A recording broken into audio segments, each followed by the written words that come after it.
All right, cool. So this is the Music Network and No Egos Content Creators Room. We're going to be doing the Music Network and No Egos podcast now with Sam from Viral Hip Hop News. I'm going to hand over the room to H. Lee. Yeah, carry on, my bro. All right. It's funny. Well, I'm so used to Ella first. I know, it's so weird without her, right? But she's busy today, sadly. Right, threw me off for a second. It's good. It's all good. What's going on, Sam? What's going on, mister? Hey, Lee, what's good with you, family? How you doing? Oh, everything's good. Everything's lovely, man. Everything's lovely. So check it, man. Sam, I've done my homework a little bit, and ahead of time anyway. Checking out some of the other interviews and such. Did with my man Sean Misfit, aka Misfit. I'm about to say Misfit's a problem because I'm so used to saying that, but Misfit Beats, and you did one with Rothstein. I checked those out. We did with Will. I want to ask you first of all, one, how did you, Sam Ant? Where did Ant come from? Sam Ant, that's the wicked name. Yeah, no problem. You can hear me okay? Yeah, you good. You good. All right, okay, great. So Sam Ant is real simple. Just short for Sam Ant. It's my first name and my middle name. So I just shrunk it up. I've been an R&B singer my whole life, so I've always kind of used the quote-unquote stage name as being my original name. So Sam is my first name and Ant is my middle name. So Sam Ant. Got it. And I'm gonna touch on that also because I remember you saying that before about the R&B and such. And I'm gonna touch on that because I think all of that plays into how you got to where you are now. I want to just touch on one other thing, and then I want to take it to the beginning. You're into jiu-jitsu or judo? Jiu-jitsu. It is jiu-jitsu. That's what I thought. I have a cousin. He's into jiu-jitsu as well. Started at a school in Tennessee. But the reason why I bring this up, because I know some people probably like, why are you asking about jiu-jitsu and martial arts in this room, in social media content? But I feel that it's important because it's a mindset. And people will understand as soon as I ask you about it, I'll bring this point up. Tell me this. Have you ever experienced, I know you have, and you'll know where I'm coming from once I ask you this, but I know you probably experienced the classic, somebody that knows somebody, tells them that you're into jiu-jitsu, into martial arts, and that person steps to you and they're like, oh yeah? Well, I've done 5 years of karate and I've been doing this and that. Tell me you get that?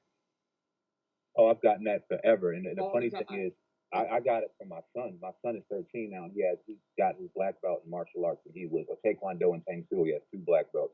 He got them at a very, very young age, and I got him into competitions and things like that. So I've been doing martial arts talk for the last 6, 7, 8 years, even prior to me getting into it. So yeah, I know what you're talking about for sure. Right.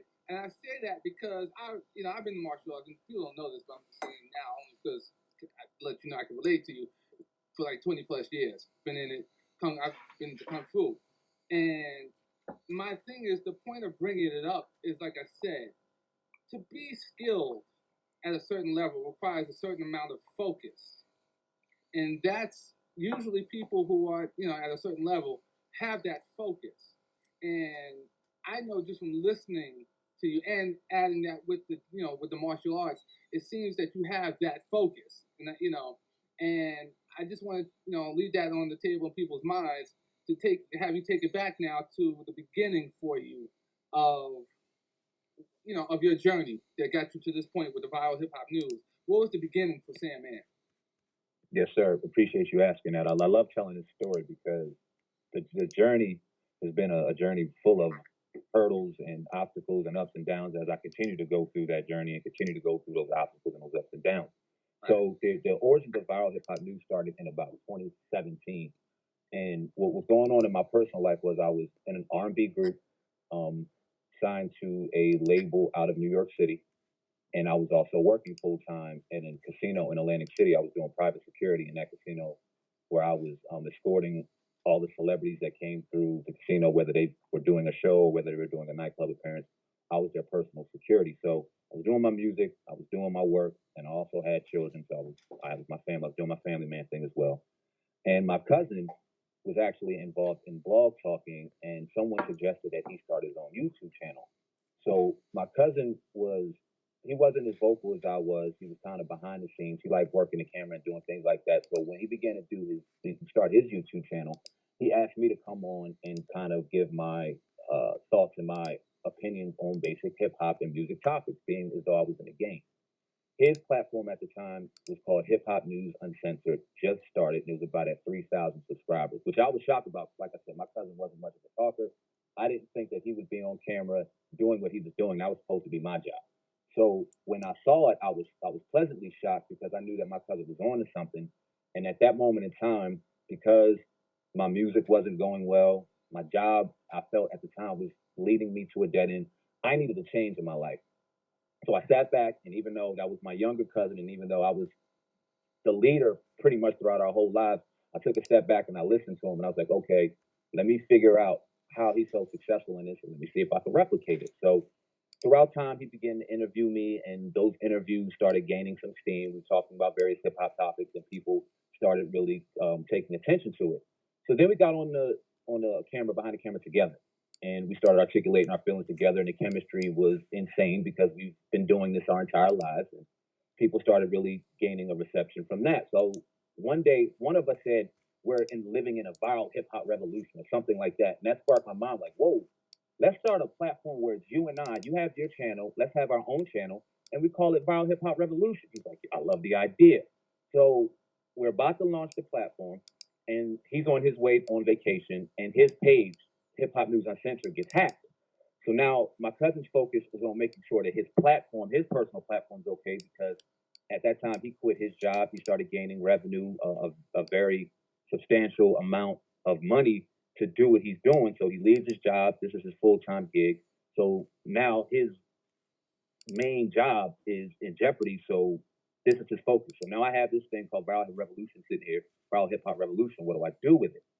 So I was like, okay, let me start just putting up new videos on talking about hip hop. I've been doing it on his channel for the last couple of months. Let me just try it on mine. Let me just get it rolling. So I started on my cell phone. I had a BlackBerry at the time, and I started doing voice recordings and kind of putting pictures to the videos. And what I learned was it wasn't as easy as I thought it was. I'm really going to have to put work toward this. So I started really doing research and putting myself through YouTube University and teaching myself the ins and outs of why people receive more engagement than others. Why in a melting pot full of people doing the same thing do particular videos, particular platforms stick out more than another? And through that research, I started gaining understanding of how YouTube works. So fast forwarding a little bit, I start putting videos up on Viral Hip Hop News or Viral Hip Hop Revolution at the time, and I start going crazy because, like I said, I'm in a dead end job. My music's not going anywhere. I see the success my cousin has, so I know, look, if I just give everything I have to this platform, I can reap the success. If my competition is putting out 2 videos a day, then I need to put out 5 videos a day.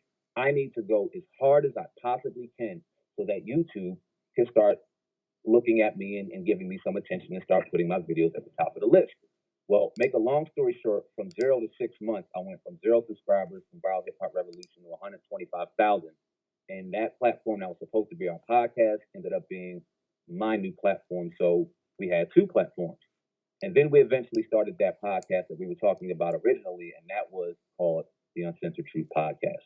And I'll leave it right there for right now. So that's where we started. Let me ask you real quick. Now, what time frame is it? What year? When you starting this? When you're doing this? Okay, so my cousin starts interviewing me in like the middle, like summer of 2017, May 2017. He starts his platform early 2017. I create Viral Hip Hop News in September of 2017. So within that year, I went from 0 to 125. Wow. And straight again. See again. This goes back to people was like, why are you talking about martial art? Because you had that focus, correct? Absolutely. And that focus got tested even more because June 2018, my page got demonetized. And for people that have YouTube platforms, people are monetized on YouTube. That means the revenue that I was receiving is null and void. It turned off. Now, at that time, like I said, I was in my job. I start the platform. Things start going great. I say, the hell with this job. December 2018, I'm like, deuces. Forgot it. Y'all can kiss my ass. I'm out of here. So I leave the job. Money's going great. And then June comes around 6 months later, and snap of a finger, no more revenue to same. Now, I wasn't as intelligent and as savvy as I am in this business now. I was out here just spending money. I didn't have the proper business. I didn't have an LLC, excuse me. I didn't S corp. I didn't have the money coming into a business entity. It was all coming into personal. So obviously, Uncle Sam laughed at that and took me to the bank a year later because I had to learn that. So it was a lot of things going on throughout my success, mistakes that I was making that I had to learn throughout the way, and I learned that through one of the biggest trials and tribulations in my YouTube career, and I was being demonetized and not making any money for 6 months. Wow. So now let me ask you, and first of all, are you, because you're originally from New York, right? New Jersey? I'm from New York, South New Jersey, South New Jersey. South Jersey, right. So is this all going on in South Jersey, or did you? Because I know you had traveled out to LA, right? I did. I spent some time in LA, but that was even previous to me doing the podcast. I went to LA Okay. to achieve my R&B dreams, and that was an absolute disaster, and that brought me back home, back to square one. So yeah, I did my LA thing, but I was born and raised, lived in South Jersey, and all of our content was and still is being distributed in South Jersey. When you came back from Jersey, and like that all is lost moment, I guess, if you will, and then you got into, from what you said about the YouTube and stuff starting to, how did you feel at that moment? Like, did you go into it feeling like, you know what, I don't have nothing else, nothing to lose, or like, what was just the mindset at that moment getting into it? Humble, because I've been humbled so many times prior to that. Like I said, I was the jack of all trades, but the master of none. I was the best singer in my school. I was the top athlete. Everything was great, but I wasn't getting out of life what I really thought I deserved and really wanted. But what I had to come to the harsh conclusion of and look myself in the mirror of and ask myself was I really putting in the work equated or that was equal enough to the success that I thought I deserved? And when I first started my YouTube platform, I finally decided that I wasn't going to BS. I wasn't going to be complacent. I wasn't going to give 80%. I was going to give 1,000%. And that's why I told myself when my competition is doing 2 videos, I got to do 5 videos because I know in my heart that with consistency, with hard work and the talent that I have, I can really make some noise in this game. But it wasn't going to happen without putting in absolute maximum effort and maximum work. And I've stayed to that to this day. Let me ask you, you brought up something else you said about with monetization. Now, I know coming from the podcasting side, especially when I first got into it, it was like the whole thing about monetization, monetizing, when to, you should have a certain amount of followers, or some say you should, don't even think about it until you have a certain amount of followers. Others say you should start from day one. What's your opinion on that? And well, yeah, let me just let me ask you, what's your opinion on that? Well, when it comes to monetization with YouTube, they had certain stipulations. Back then, when I got monetized, it was, I believe, you just had to have 1,000 subscribers, which was fairly easy compared to what you have to do now. I think now you have to have 1,000 subscribers and 4,000 watch time hours in order to be considered for monetization. So wow. My goal originally was just go get them 1,000 subs, get them 1,000 subs as fast as possible, get these videos up, put as many videos up as you can. Now, keep in mind, like I said, I was doing 5 videos a day. It took me about 3 months to get monetized. So when I tell you, by the time I got monetized, I had up almost close to 500 to 1,000 videos. I put in that much work. And for anybody thinking to be monetized on YouTube, don't think you could put up any less. You're going to have to put in work. It's not going to happen overnight. Got you. Without going into specific details, and about your grind and getting it to that level, what was some of the just key things that you kind of did, that you were willing to share as kind of like tips for those listening that you felt was essential that you must do, and you found out that it paid off. Just like a couple, if anything, 1 or 2. Absolutely. First off, I'll share everything I know because you can have the blueprint, but if you don't execute it, what's the point of having it? So I don't have a problem giving anybody all the information. Go out there and execute it and see what happens. I guarantee it'll work. But what I really focused on, one, was content. My content had to be good because once I got it in front of people, if it was trash, they would tell me. And they told me not all of my videos have hit, not all of my videos have been great, and I found that out the humble way. But one of the main important things that I did that I realized my competition wasn't doing is when you click upload on YouTube, there's a whole list of things that you have to do. And I asked myself, why do I have to do these things? It's not just as simple as uploading a video and praying that it does millions of views. Why is this metadata here? Why is this description box here? Why is this playlist here? Why are these hashtags here? What are all these little nuances and what do they do? So I started beginning researching on the importance of what's in your description box, the metadata within your description box. What are proper hashtags to use that evolve around the content that you're using and what's going to make your video stand out from the rest? Why are playlists here? Why are playlists so important? Little things that I learned from YouTube University pretty much. I went on YouTube to learn about YouTube, the tricks of the trade that people weren't using. For example, like YouTube looks at content ID. The machine that is YouTube, they can identify you putting out videos by two things. One, uploading the video itself, and two, creating a playlist. These two things are ways that YouTube content IDs your work. So a little tip that I'll tell people is when I do a video, I'll upload the video and then I'll create playlists around that video. That playlist is like a channel.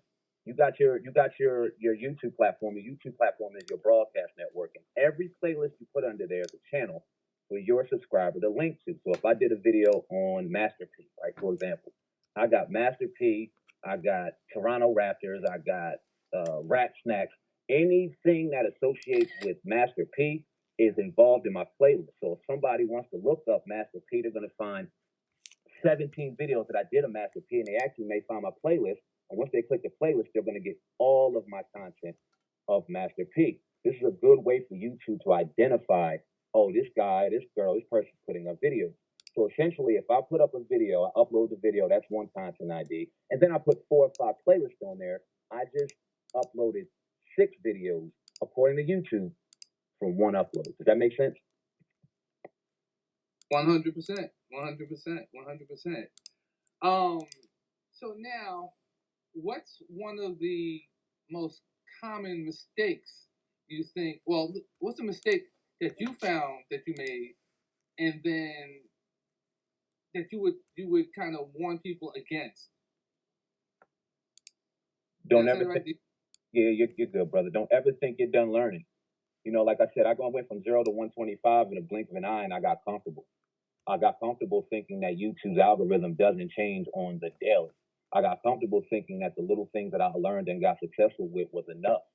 And this thing is forever changing. This world is forever changing, let alone YouTube. So to constantly be a student of the game, and one of my favorite actors, Denzel Washington, said he still goes to acting school. I'm sure everybody heard that. As legendary as he is, he still takes the time and still is humbled enough to know I don't know everything. I'm still a student at this, and that's where even jujitsu comes in. My professor just got his black belt. It was given to him by a 17-time world champion, and them two gentlemen are still both students of this thing called jujitsu. Like it's always an evolution in learning. And one mistake that I made early on is I got too comfortable thinking that because I was successful that I knew it all too soon. Facts. Let me ask you, because you just kind of put the bow on it. What I was doing, tying the martial arts into, and again, you can't separate because that's part of your makeup. And I think it's an important part because again, I think it leads to focus. But I'm interested in the R&B side now. How, because I feel that played a part in your it played a huge part in the viral hip hop news. The background. Care to talk about that? Absolutely. You are 100% spot on, HD. The reason, my overall premise on putting a YouTube platform together was to gain an audience, enough of an audience enough to be able to distribute my music and be able to receive some type of accolation for it. Like my thoughts and my goals in music. No, I can't lie. No, I wanted to be a superstar. I'm not gonna lie, as everybody does.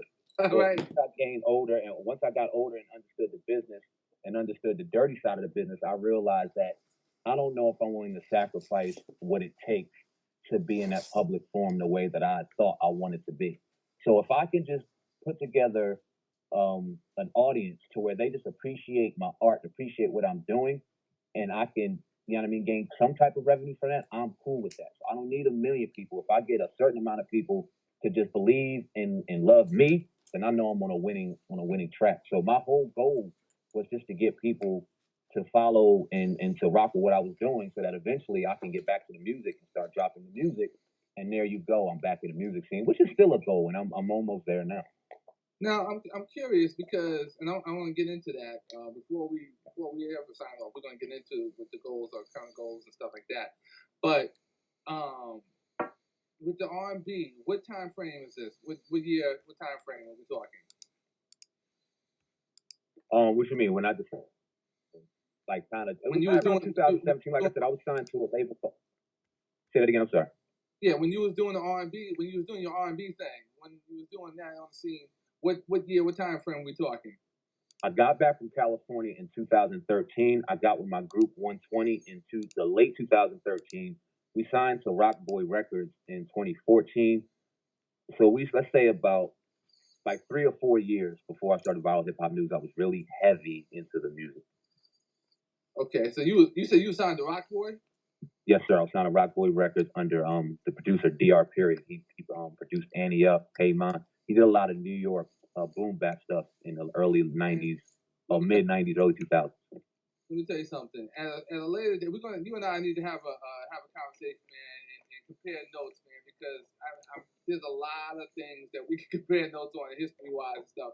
But I'm believing that what I'm about to say holds water. Then what I always say, because just because you sign don't mean you're coming out. Facts?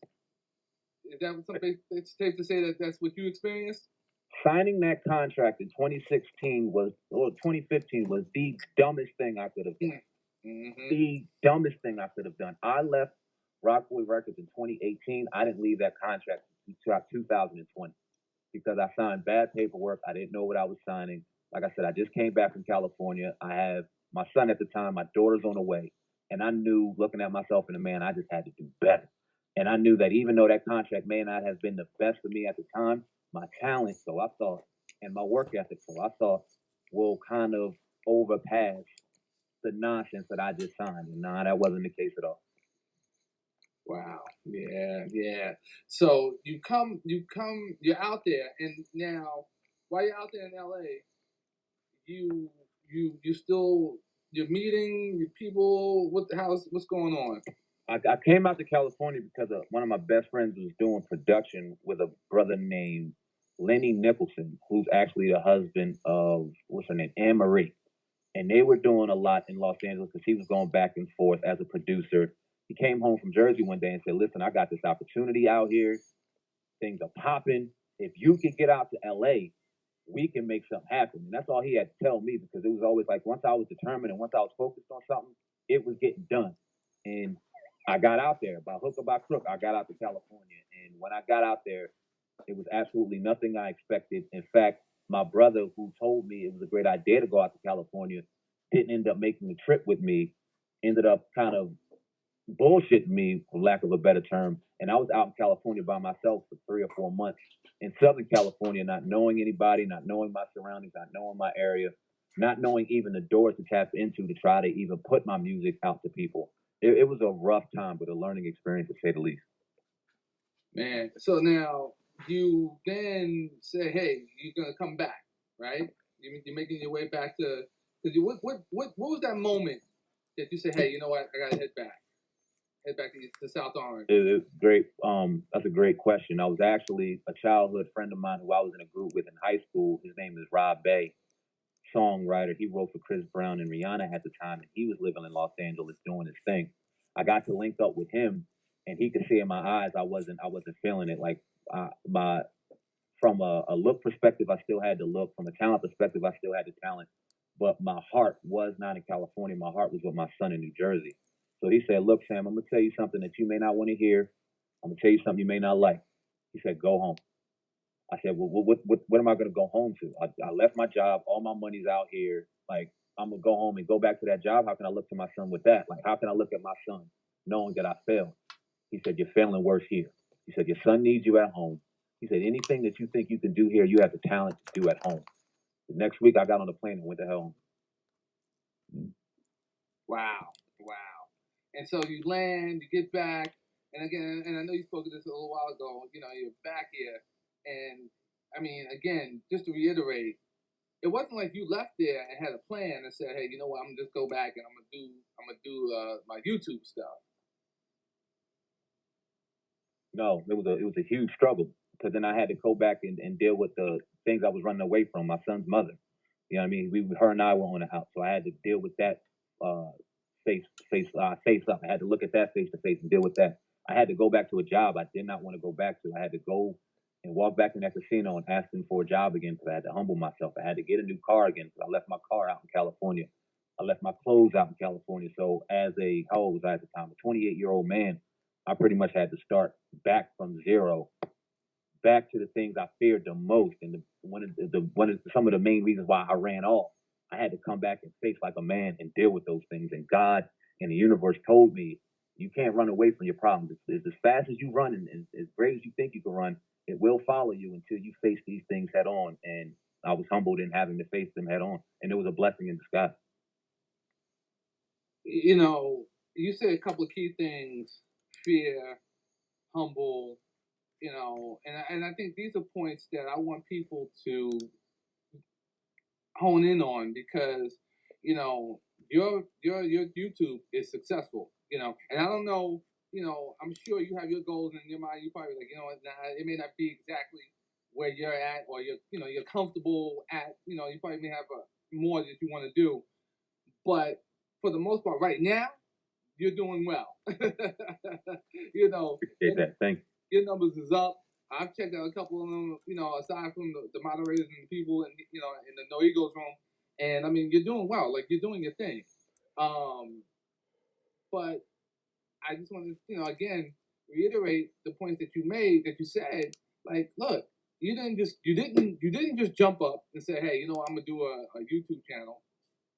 You had your trepidations from the very beginning, you know, from the beginning because you was going through stuff, you know, and I think, you know, we talk about being in the No Egos room, and a lot of times it's always mentioned from Auntie Jackie and Rossi and people like, you know, God's room and the Pastor Colette, you know, people's always mentioning how it's God's room. And, you know, in your case, you know, I think it's a clear example of how you were guided, you know, at that moment, you know, they always say God had a plan. You know, there was a higher plan for you. You know, you wanted to do one thing, it didn't happen, and it didn't happen in a place where you thought it was going to, or it should happen. It happened to you. It brought you back home, brought you back to your roots, if you will, and guided you, and from there you prospered. You know, when because you didn't plan this, right? You didn't plan to do the YouTube channel, correct? Not at all. Not at all. I'm honestly, I'm an introvert. Like I love to talk. I love to be around people, but at the same time, I love to be in my own surroundings, in my own space. When I don't feel like talking, I don't feel like talking. Right. I know how that goes. I know how that goes. Let me ask you, what is at this point now, though? What is well, let me ask you before I get to that. What has what are the changes now that you started seeing, you know, the movement, you know, in your viral hip hop news?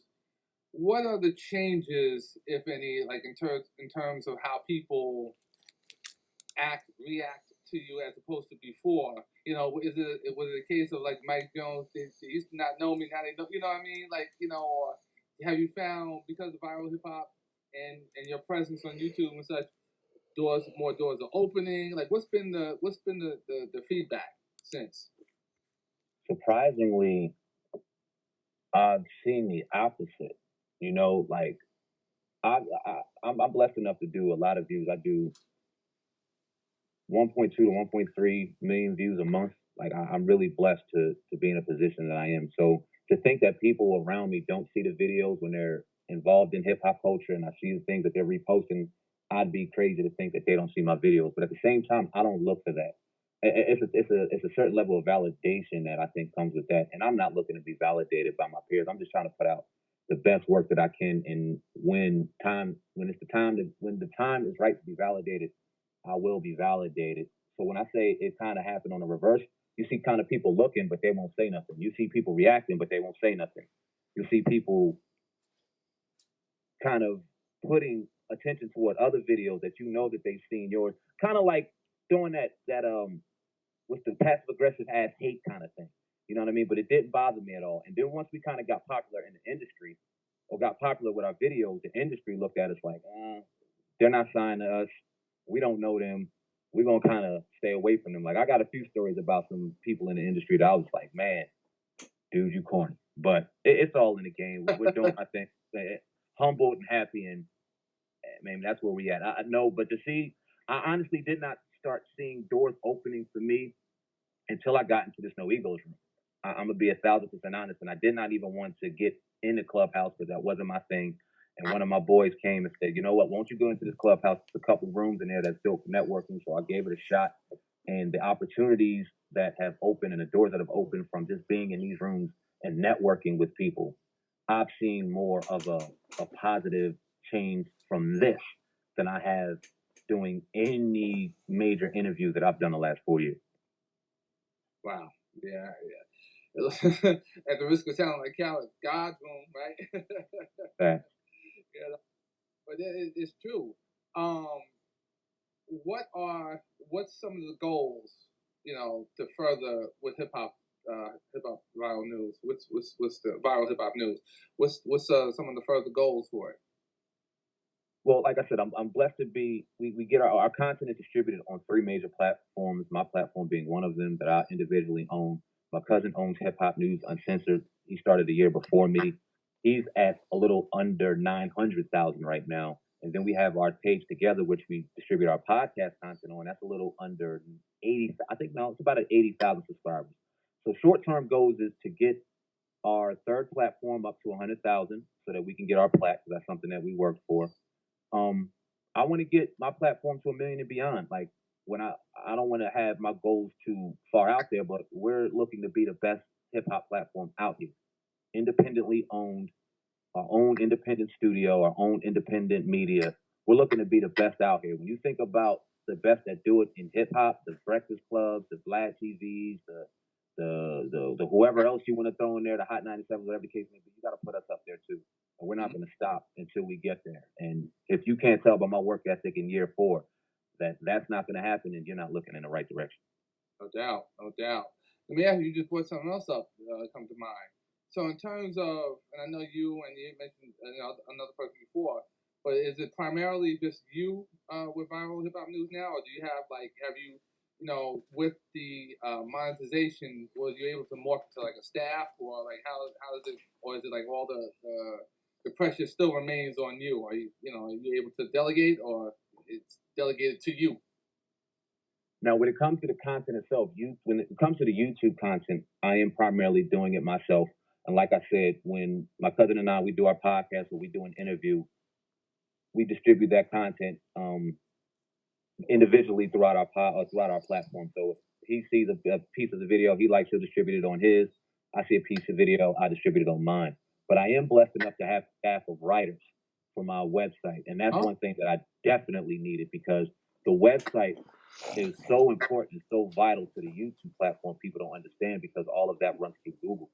And when you type up a WordPress, or when you type up actual words that go and coincide with your videos, that gets the reach out to another level.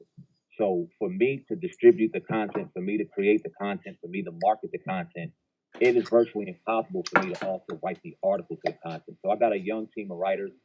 Both of them are under the age of 18, phenomenal writers. And that's who primarily works with me when it comes to my website. And I also have an SEO who also works with the analytical side of my website to make sure that the engagement and the viewership is seen ahead of others. Because there's a million hip hop platforms out here. There's a million hip hop websites out here. What's going to separate me from all of those ones?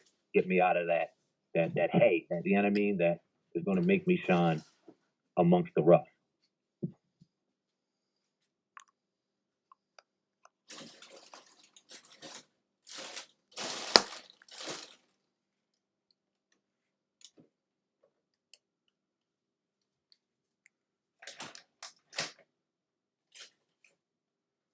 Listen, we still there? I'm still. Sorry. We here. It should be coming to an end anyway, Sam, because we got some questions for you. Yes, ma'am. Okay. Yeah. So on that note, though, Sam, I wanted to say it's definitely been a pleasure. I think it's been very informative. I think it's been great. So definitely want to open up the floor for those who have questions. Thank you, H. Lee. Been an honor. Appreciate it. All right, guys. So we just enjoyed the podcast there, the Music Network and Here It Goes podcast. Thank you very much, Sam, for giving us your time there. Viral Hip Hop News.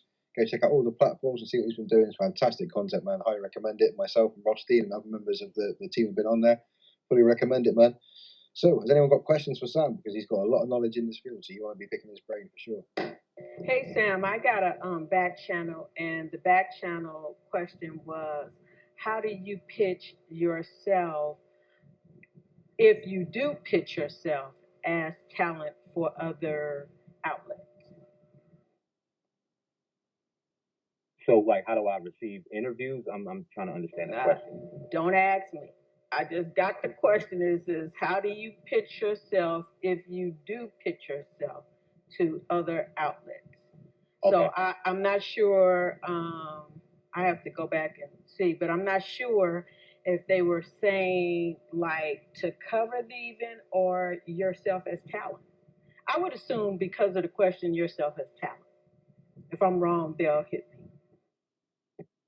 Well, my main focus in presenting myself as talent was making sure that when I did, the numbers equated. So this is a numbers game. Everybody's gonna look, oh yeah, you're talented, but what are you doing on Instagram? What do your numbers look like on Twitter? What do your numbers look like on YouTube? So I wanted to make sure that before I even tried to pitch myself to anybody, the foundation was solid. So I wanted to make sure that the YouTube was solid, and how I market myself on that is, well, first off, I'm an independent content creator. No one knows who I am. Right. So what sense does it make on putting my big old black face in the front of these YouTube thumbnails when no one knows who I am? So one way in marketing and strategy that I use is if I'm talking about a particular subject or topic or person in that topic that people know more than they know me, then they're the face of the cover. They're the face of the title, or they're the title. That's the way for people to click that video. And once people click that video, they're going to see my beautiful face and they're running my mouth about that particular topic. Now, either you're going to resonate with it or you're not. And throughout time, people start recognizing who I am through how I market. For me to assume that people are going to know me because I have a great opinion on something without knowing who I am is naive for me to think. So I had to kind of take myself out of the front, take myself out of the spotlight, so to speak, put the people who are known in that light, and then once people begin to click, oh, they can see my opinion on it. I hope I answered that, and if I didn't, I definitely will. Okay, I just back channeled them, so if they didn't, then they can ask, themselves. They were a little bit intimidated. I'm gonna be honest with you, Sam. When you emailed Bob and he sent it to me, I went and looked at your following first. And I used to, for my clients, or high-end clients, and I used to just, try to just get them out there to anybody. It didn't matter how many followers. I was just trying to help a lot of the up and coming podcasters.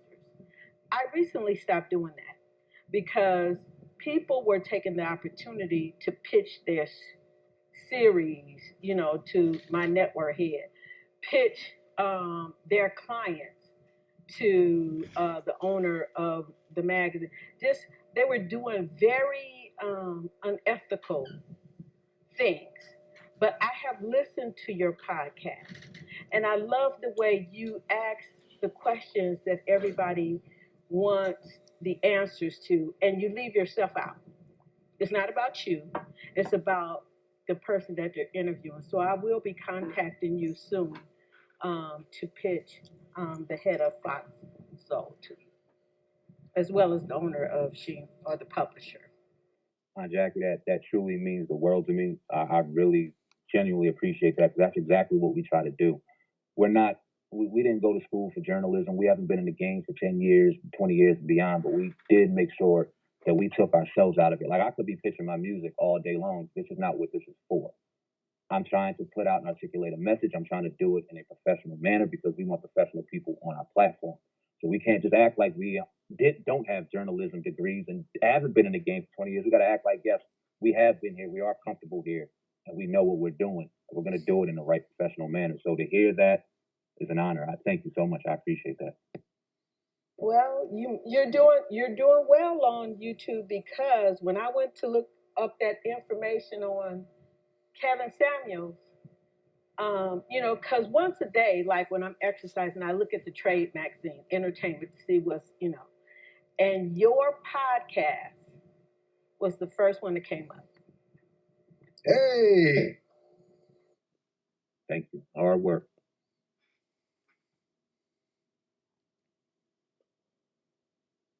All right, so is there any more questions for Sam right now? He needs to be picking his brain for real.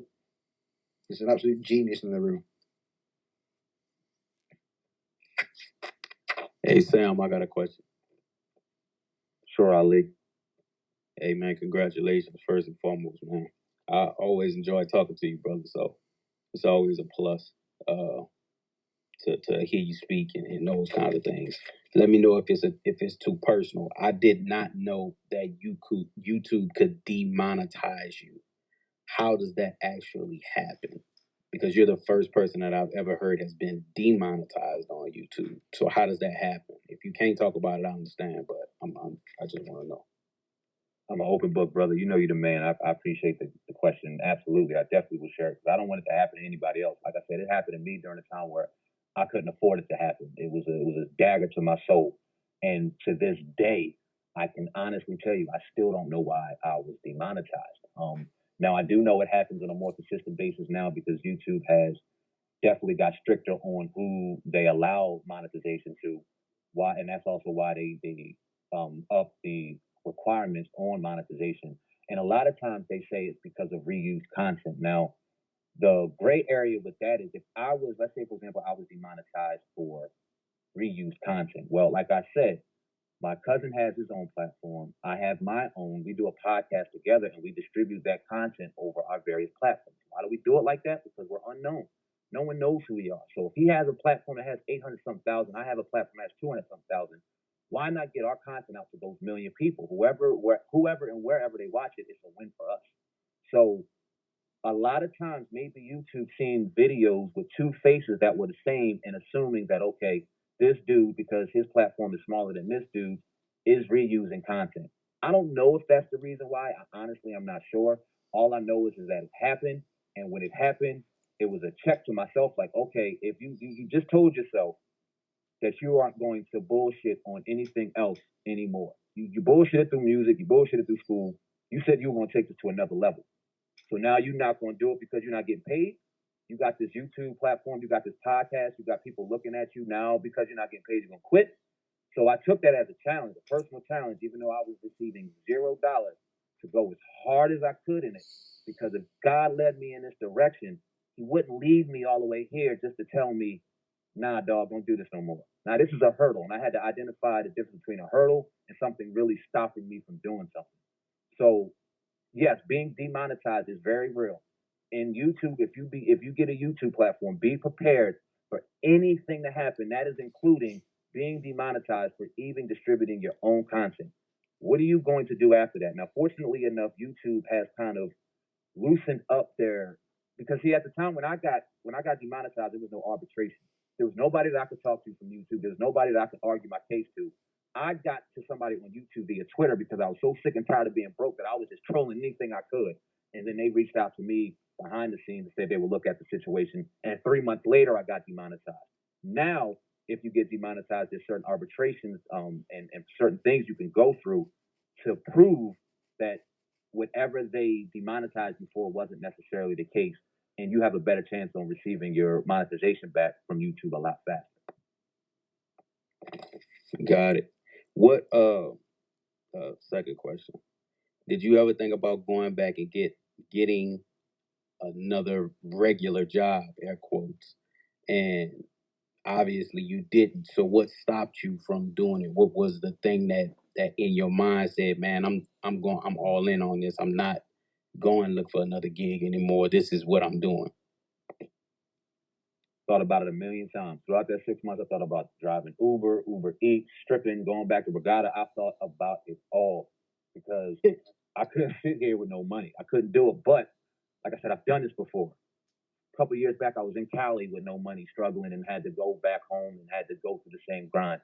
I've been here before. This isn't the worst thing that I've dealt with. And like I said, I looked myself in the mirror and asked myself, if you truly love this, and I've heard the cliche before, if you love it enough, you'll do it for free. Well, all right, Sam, here's your test.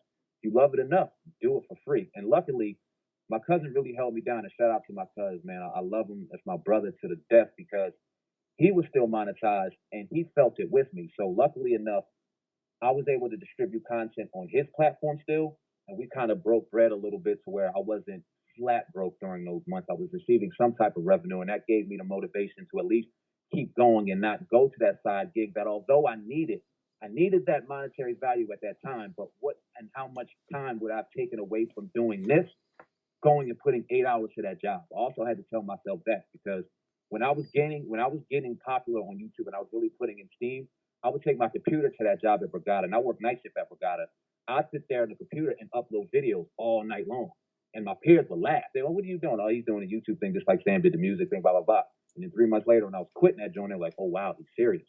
So I just never stopped working. I never stopped being consistent whether I was being paid or not, because I really felt in my heart of hearts that God put me in this position for a reason, and I just had to follow faith. Okay. I appreciate you, brother. Your inspiration. I appreciate you. Definitely. Hi, Sam. I got a question. First, you need to keep that stripper thing in your back pocket. It's not Friday. I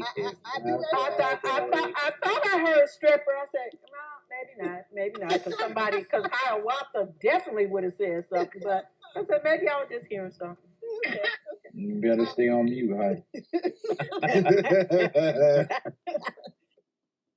In the lane that you're in, hip hop news, there's a lot of sensationalism. Like you said, it's a lot of traffic. Lots of people call themselves, got the shade, the tea, whatever. One of the reasons I'm not a Breakfast Club fan because I don't like the edge of it. I don't like the kind of, low key mocking people and making fun of people. How do you keep yourself? I listened to the interview you did with Sean, which was so good. How do you keep yourself from being like too sensational with an already sensational piece of news, like the Kevin Samuels thing? Thank you, Pastor. I appreciate the kind words. So obviously people love drama. That's not sugarcoat chat. People love drama, and I've done a lot of case studies on my platform where I'll put out something super positive, super conscious, super pro-black. Everybody love it, and it do 800 views. And then I'll do something on Kevin Samuels goes all the way in on so and so to do 200,000 views. So people love drama, and I've come to that unfortunate realization that people love the drama more than they love the real stuff. So even though that's not how we do things personally, not how I feel personally, like you said, there's too much sensationalism going on. How do we feed people the real content? Well, some people just like their medicine and candy. They love the sweet stuff. So we'll give them what they want. We'll give them the candy, but embedded within that candy, we're going to give you some real nourishment. We're going to give you some real food. So you may click our video with the assumption that, oh, God, you see this crazy thumbnail. Ooh, what happened here? This is something juicy. Let me click this because it's also a juicy thumbnail or a juicy title. And when I get in there, okay, I got a little juice, but I also got some nourishment. I also got some vegetables. I also got some medicine that I can take from this. So it's a great area, Pastor Colette, that we play, understanding that sensationalism is what people want. But once they click it, we try our best to give them what they need. That's good. That's good. All right, guys. Is there any more questions for Sam? Yo, my bad. Sam and man, I just want to come in and say I appreciate you, man, for the wonderful interview on Saturday. Hey, man, it's one of my first, so it was very helpful for me. And I just want to say I appreciate you, my guy. Thanks. My guy, Sean, appreciate you, man. Thank you so much. I was going to hit you personally just to thank you. Now, we're going to talk, man. But yeah, thank you, brother. Great interview. Indeed. Hey, Sam, this JT, man, I want to let you know that I appreciate you, man. I've only been podcasting for 10 months. And I also have checked your YouTube channel out, man. Just your professionalism and everything that you got going on, man. I appreciate everything you got going on, man. Thank you, sir. And anything I could do to help, please please don't hesitate to ask. All the information I have, I will give to you, brother. Anything you need, let me know. Appreciate Will you. do. All right, let's get into a few content questions, things people don't really ask too much. Sam, how do you get through days when you don't want to work? When you wake up like, oh, I don't really feel like making videos, I don't really feel like doing this today. When you're in that sort of mood, how do you push through and work anyway? Trying to be great, trying to be the best at what I do, and being the best at what you do. Sometimes there are hard times. Sometimes there's hard days, and I kind of equate it back to jujitsu. Sometimes when you sitting there and you're about to be choked out and the lights are going out, are you gonna fly? Are you gonna flight? What's gonna happen? There's days where I'm dealing with my kids, I'm dealing with my family, I'm dealing with a whole bunch of other distractions like we all do throughout our life. But then when I sit down and I look at this computer, I'm like, okay, well, this is the reason, and these are the reasons why I'm sitting here right now. This is the reason why I'm able to buy back my family's property. This is the reason why I'm able to put my children through school. This is the reason why I'm able to hire my staff and take care of them. This is way bigger than me at this point. So how dare I, because I'm a little tired or I'm a little lazy, think it's okay to sit on my ass and not do work? Like I said, I get upset at myself personally when I only put out one video a day. And sometimes that's all I got. I'm so busy and my hands are tied doing all these different things. I get mad when I put out one video a day because I know when I started this, if my competition was doing 2, I had to do 6. If my cousin is doing 2 and he has 800,000 subscribers, who am I to think I can't put out 3 at 267,000? I'm never satisfied. It's never enough. And I don't care how tired, how lazy. No, those are weaknesses, and those things need to exit the body as fast as possible. Get on your ass and work. Point blank, period. Those times where you're lazy, those times where you're depressed, those times where you feel like you can't or you don't have the motivation, that's when you need to look yourself in the mirror and ask if you really want to do this. And if you do, get your ass up and work. Hey, I like that. I like that, bro.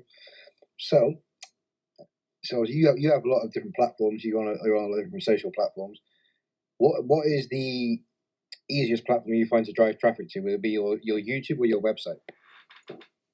YouTube without question, and I say mainly because I started first. I started sooner, and that's the platform people were most associated with me with. I started my website about a year ago, and my goal for my website was to be in the top 100 websites, hip hop websites. I'm at like 117 right now, so I'm consistently working. I'm going to get to that top 100 at the end of the year, which I'm very proud of.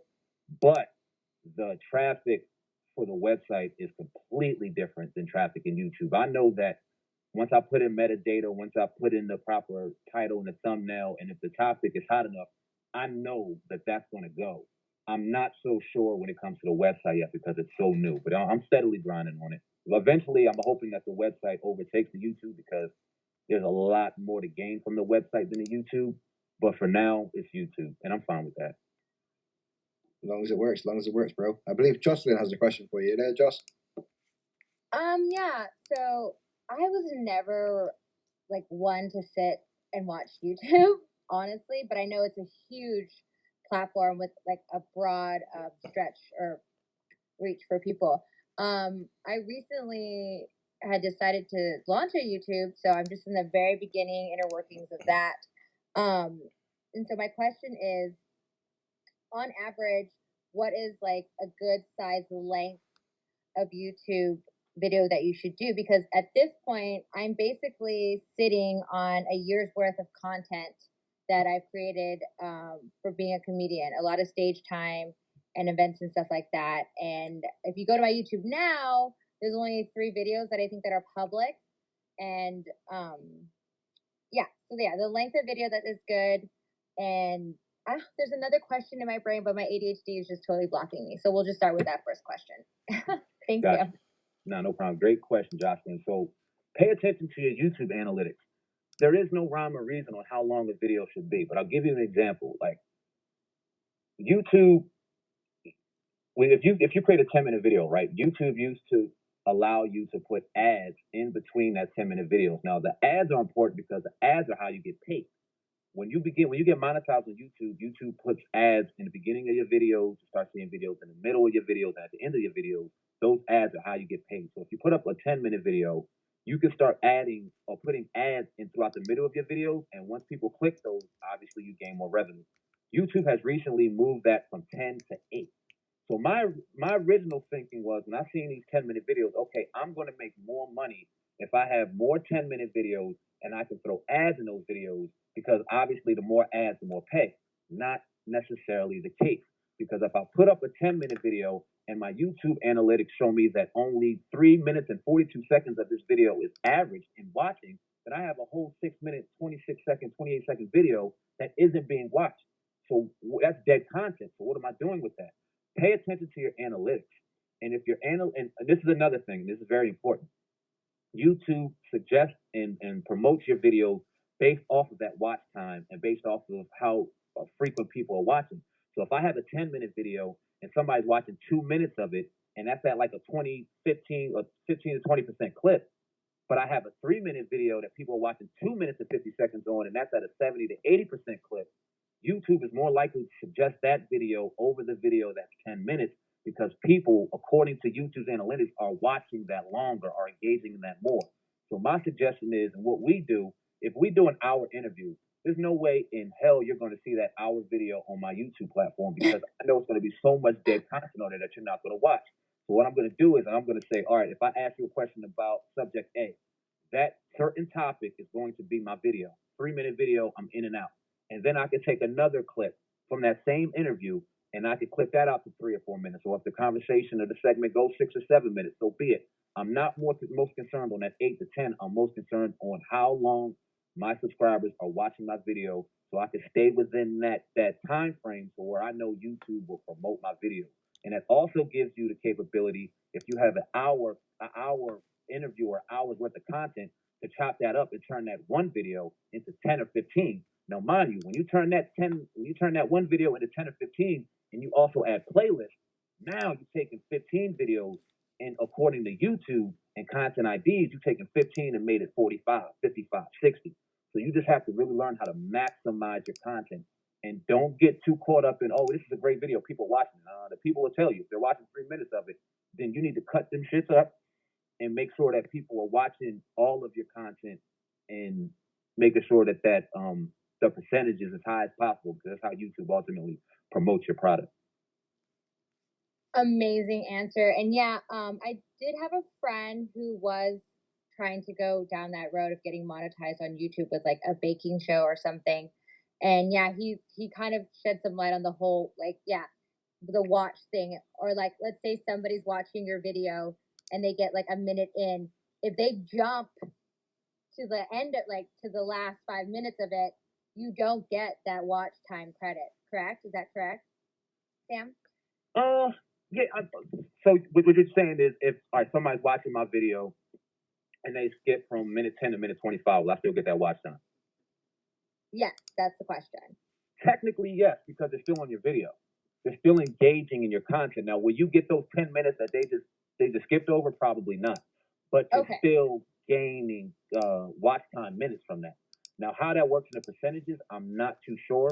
I'm not sure how YouTube allocates, okay, if somebody skipped from minute 10 to minute 20, if we're going to give them 10 minutes or we're just going to continue to go from, 10 to 11 to 12, if that makes sense. I'm not sure how YouTube runs that. But I wouldn't even be concerned with that. If you can keep people on your platform, if you can keep people engaged on your YouTube channel, then you're doing the right thing as far as YouTube is concerned. So I kind of was strategic about it in terms of the first and only video that is public on my YouTube currently is my 3-minute audition for the Comedy Chateau. It's a comedy club here in LA. And the only thing I know at YouTube and me as a creator being on there is that you need 100 subscribers to get a custom URL. So I basically made that my goal before I like go public with a lot of my content. So, and then it's kind of helped because I just have that 3-minute video as like a kind of like a teaser taster. I feel like it's doing well for me. But great, thank you so much, Sam. Awesome talking to you. No problem, Jocelyn. Thank you. And I suggest that I would kind of get away from that thinking and post as many videos as you possibly can. Mainly because when you first get started in YouTube, when you have 0 subscribers, 100 subscribers, whatever the case may be, 1,000 subscribers, you're not going viral off of every video. So stop treating that video like it's the baby that's going to make you $1 million and just consider it. And I'm not talking about you personally, but people that just are under that impression that this one video is going to make or break me. I put up 1,000 videos before I got monetized. Those 1,000 videos were my steps and my steps and my steps.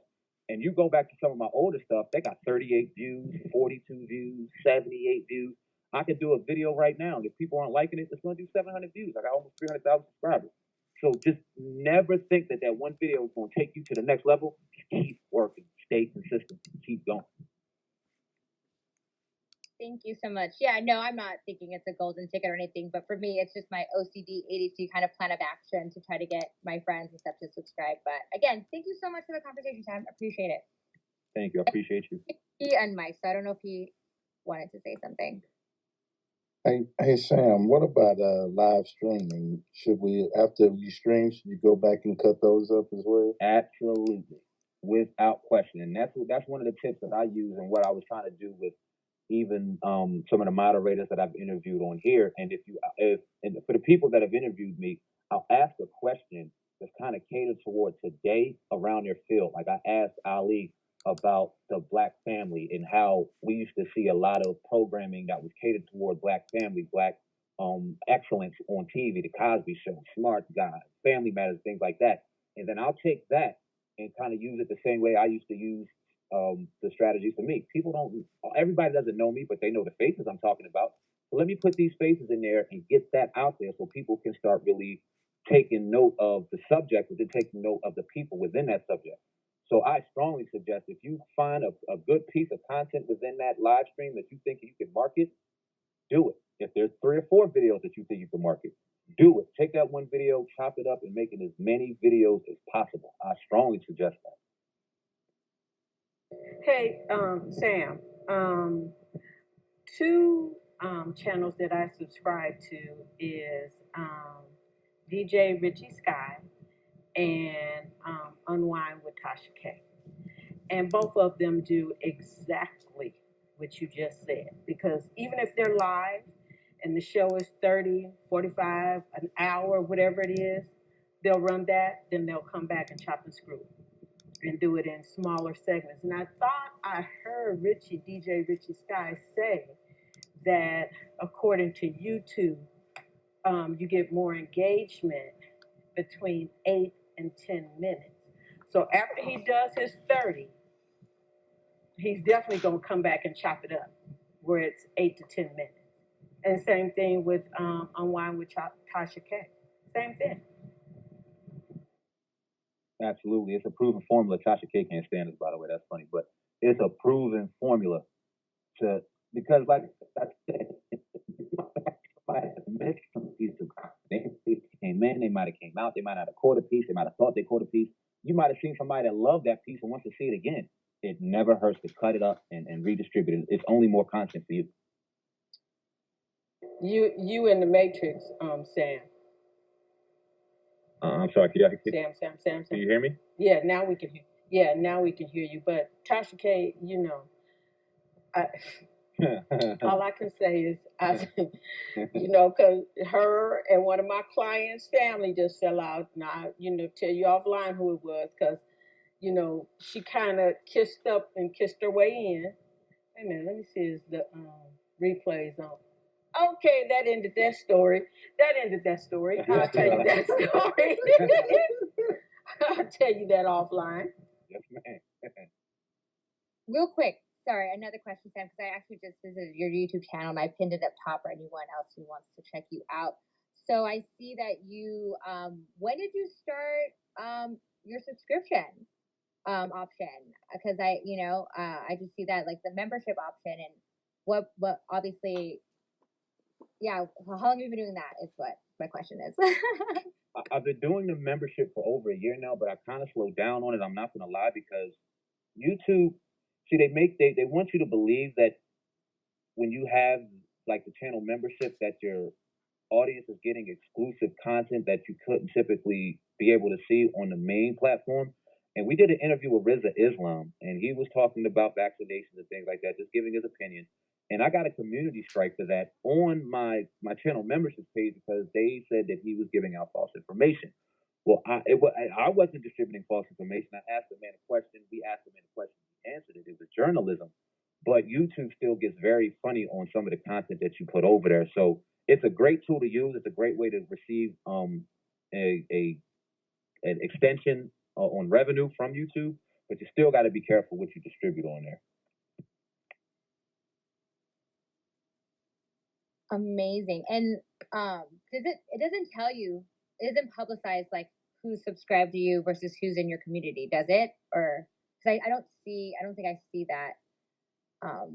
I'm not sure if you can see it from your end. I know from my end, if the subscriber chooses to show that they subscribe to me, that I can take a good look at that.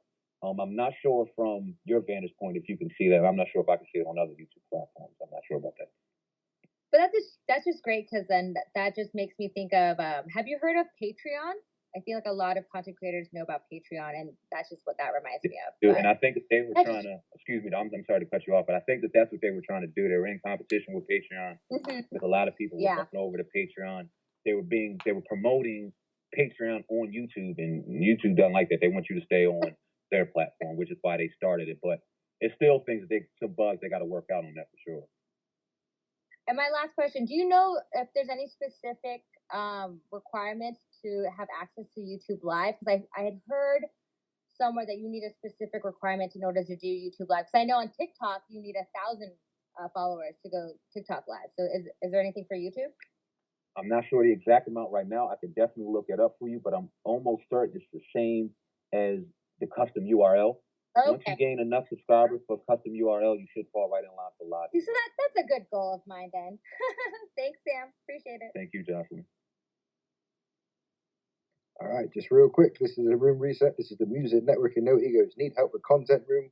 My name's Will. I'm the lead content creator and social media manager here at Music Network and No Egos. We are talking to Sam from Viral Hip Hop News. We're doing a Q&A right now, so has anyone else got any questions for the talented man called Sam? Anybody? I'll drop some quick tips real quick that you probably won't hear anywhere else. In ways to be successful in YouTube. 1, if you have a YouTube platform, find your most successful video, ping it to your Twitter. Let it be the first thing people see on your Twitter, and then engage on your Twitter. Twitter is a great platform to get engagement with people and for it to translate it over to YouTube. I don't know why, but I know Twitter is a great tool to use. So get your most popular video, ping it to the top of your homepage, and then get active on Twitter.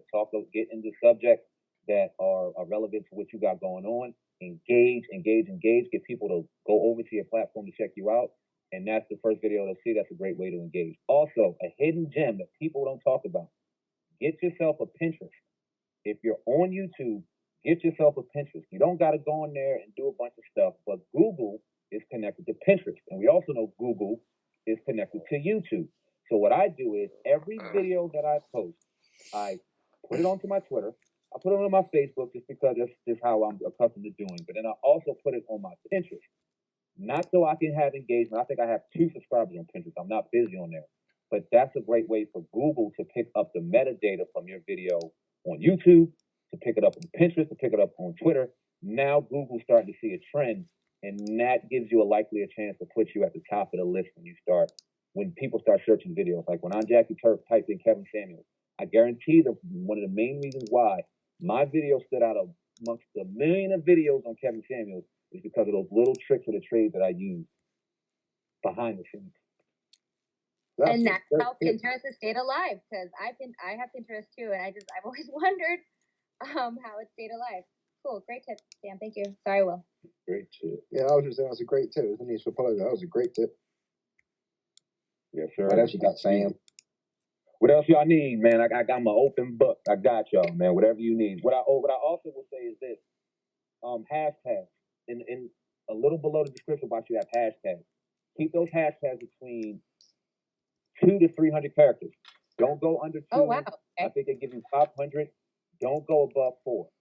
You start getting scrambled up, and kind of what Will kind of articulates too. Once you start putting in so many hashtags, some of those hashtags have so many hits on them, you get lost in the sauce. So keep those hashtags brand specific as much as possible, and keep them between 2 and 300 characters within those hashtags. Also, in your description box, throw a couple hashtags in there, whether it be your brand. Like I always put hashtag the hip hop news so that you can get the hashtag to my website. I'll put the hashtag of the character or the person that I'm talking about, and then maybe another hashtag. 2 to 3 are fine. Also in the metadata. For example, if I'm talking about Master P again, I'll give a brief description on Master P and the content of our conversation, but then underneath that, I'll go to Wikipedia, copy and paste his actual bio, put that in the metadata because Google also picks that up, and that's a great way to almost embed SEO content, SEO keywords within your content. There you go. Gems, gems, gems. I love this shit. Anybody else got questions? Anyone else want to pick his brain? Kia, did you get in touch with Sam? Yes, she did. We definitely Good. talked about the order and promote it. We're gonna do our thing. Good. I'm happy. I'm happy about that. Good.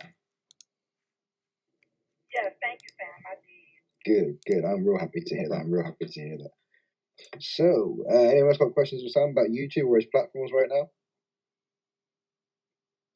No, because I got one. So, Sam, what is your most popular video? Wow, man, oh man. See, there's so many videos on YouTube that I even took down because when I was going through my drama, I wanted to make sure that everything was in line. But up to date, I've done a video on my personal platform, Viral Hip Hop News. I got a couple videos that did over 1 million. On Hip Hop News Uncensored, we've done interviews that hit 3 or 4 million. Like we did an interview with Project Pat, rapper out of Memphis, around the time that Young Dolph passed away. We talked to him about the situation going on in Memphis, and that did a crazy amount of views. I think that's currently at 3.4 million. I'm not exactly sure. We did an interview on talking to Ron Artest, NBA player, about Kwame Brown, and Kwame Brown was top YouTube. That did over 500,000. I did a great interview. We did a great interview, with Orlando Jones, right around the time he left American Gods when he was playing. He was playing a Nancy on American Gods. We talked to him about his firing. That got about 300,000 or 400,000 views. And we did a couple of other interviews. The lady's name is escaping my brain right now, but they hit blogs and things like that. We've seen success in that, but I really don't pay attention to that. Like, soon as we do a video and it goes viral, great. But what's that next video? Like, moving on to the next, because just as fast as it can go, and you never want to get comfortable in this game. That's a great answer, my bro. So here's another one: quality or quantity? Why not do both? That's my guy. Why not do Ooh, both? good one. Let me say this, because throughout our journey on YouTube, we didn't always have the best cameras. Sometimes our mixer didn't work. Sometimes the visual or the audio wasn't the best. And yeah, they got on us about it. But guess what? People watched it. People engaged in it because the quality was there, because the content was there. And then if we knocking you over the head with 6, 7 videos at a time with quality, then quantity works too. So I don't try to kind of box myself into one or the other. I do my absolute best to give you both. That's dope, my guy. That's dope. So when you're making your videos, where do you source your music for the background? 9 times out of 10 is mine, and I don't tell people that. But if you hear singing, the singing is mine. If you hear some type of hip hop or rap, it's probably from an independent artist that I've either worked with or local to my area. I try to promote people who are local and try to just give them a platform that typically wouldn't be available for them in any normal circumstance. So when you hear music on my platform, especially when I'm doing my personal content, typically it's from an independent artist or myself. That's dope. That's dope. Well, listen, if there's no more questions, anybody? Nope. Listen, I'm going to wrap this up. Sam, thank you so much for coming in, dude. I really do appreciate it.